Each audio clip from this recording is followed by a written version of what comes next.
"Come and eat, kiddies," Casey Corcoran called out. She filled a bowl with cat food and set it on the floor. Lost and Found, her two kittens, came sliding around the corner when they heard the sound. Marshall Lee, Casey's best friend, poured water into another bowl. "We have to leave soon," Casey's mom said. Lois Corcoran held up an engraved invitation. "It's almost 10 o'clock. The President is meeting us outside the Air and Space Museum in half an hour. Do you think Casey Marshall will be there, too?" Casey asked. "I doubt it," her mother said, looking for her keys. "The President doesn't want the public to know he has a clone." The President of the United States had invited Casey, her mom, and Marshall to the Cherry Blossom Festival. Each April, this celebration was held on the National Mall in Washington, D.C. Thousands of people came out to enjoy the museums and the beautiful pink cherry blossoms. Casey and Marshall had become friends with President Zachary Thornton when they'd rescued him from evil scientists. The scientists had cloned the president, hoping to use the clone for their own purposes. But Casey and Marshall had saved the president, and the president had saved the clone. Now the clone, named Casey Marshall, after Casey and Marshall, lived in the White House. "Do I have time to run downstairs and feed Spike?" Marshall asked. Marshall lived in an apartment 2 floors below Casey. He was staying with the Corcorans while his parents were away buying antiques for his mom's shop. "If you hurry," Casey's mom said, "we'll meet you in the lobby in 5 minutes."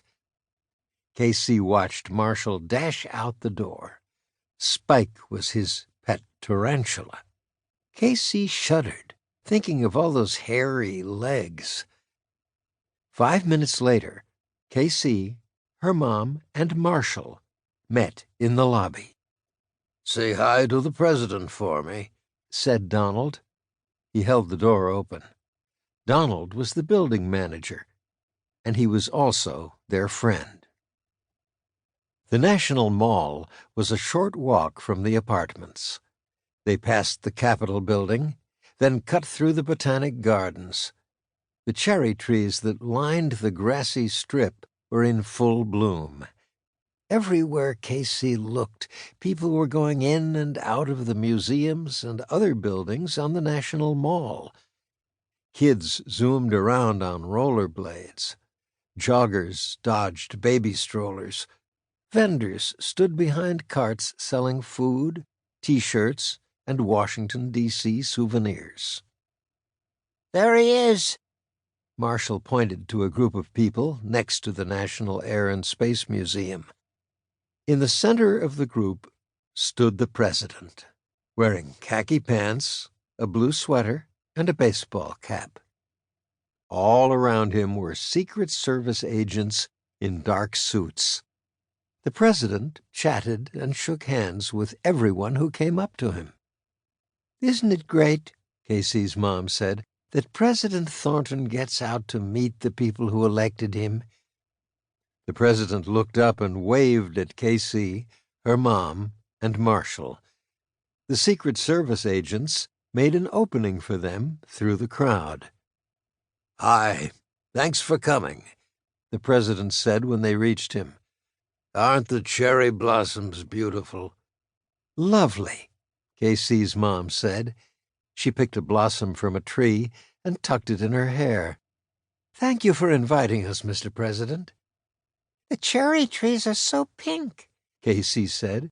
"I feel like I'm walking through strawberry ice cream." Ice cream," said Marshall. "Now there's a good idea," Casey's mom said. "Would you like to get some?" She dug in her purse, then handed Casey a $5 bill. Casey and Marshall went looking for an ice cream cart.